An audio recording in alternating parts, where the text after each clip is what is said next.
বিলাকীপাৰা music festival 2025 নিশা অপ্ৰীতিকৰ পৰিস্থিতি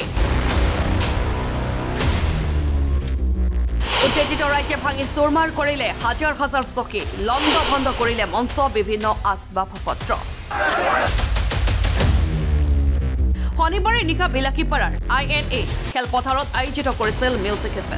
ফেষ্টিভেলত প্ৰৱেশৰ মূল্য আছিল 2000 টকা 1000 টকা আৰু 500 টকা ফেষ্টিভেলত মুখ্য অতিথি শিল্পী আছিল মুম্বাই সিনেমা জগতৰ মহম্মদ ফাইজ আৰু ঋতু পাঠক সেলিব্ৰিটি শিল্পী দুগৰাকীৰ গীত শুনিবলৈ উপস্থিত হৈছিল হাজাৰ হাজাৰ শ্ৰোতা নিশা 1 বজালৈকে শিল্পীগৰাকীক মঞ্চত আমন্ত্ৰণ নকৰাৰ অভিযোগ আয়োজক সমিতিৰ বিৰুদ্ধে আয়োজক সমিতিৰ এনে কৰ্মকাণ্ডত উত্তেজিত হৈ ৰাইজে মঞ্চত থকা হাজাৰ হাজাৰ চকী ভাঙি চুৰমাৰ কৰি পেলায় এয়াই নহয় একাংশ উত্তেজিত ৰাইজে নিজৰ পইচা উচল কৰিবলৈ মঞ্চৰ পৰা চকী মূৰত তুলি লৈ যায় বিলাকীপাৰা আৰু ধুবুৰীৰ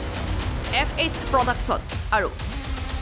হাংগ্ৰী লেণ্ডে আয়োজন কৰিছিল বিলাকীপাৰা মিউজিক ফেষ্টিভেল নাইটত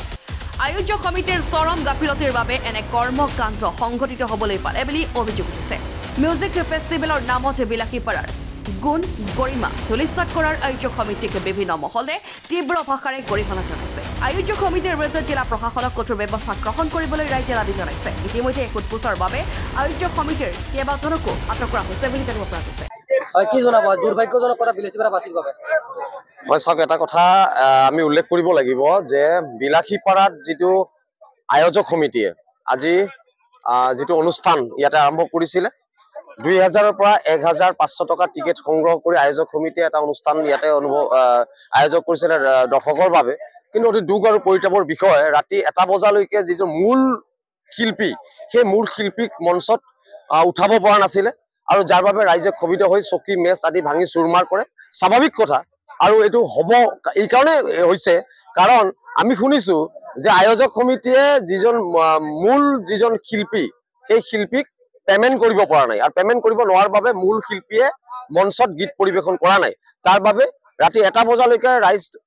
মানে ধৈৰ্য ধৰি এই অনুষ্ঠানটো উপভোগ কৰিছিলে কিন্তু যেতিয়ালৈকে 1 বজাৰ পিছতো যেতিয়া এই মূল শিল্পী দুগৰাকীয়ে যেতিয়া অনুষ্ঠানত ভাগ নললে ৰাইজ ক্ষোভিত হৈ পৰিলে আৰু উত্তেজিত ৰাইজে চকী মেচ আদি ভাঙি চুৰমাৰ কৰিলে গতিকে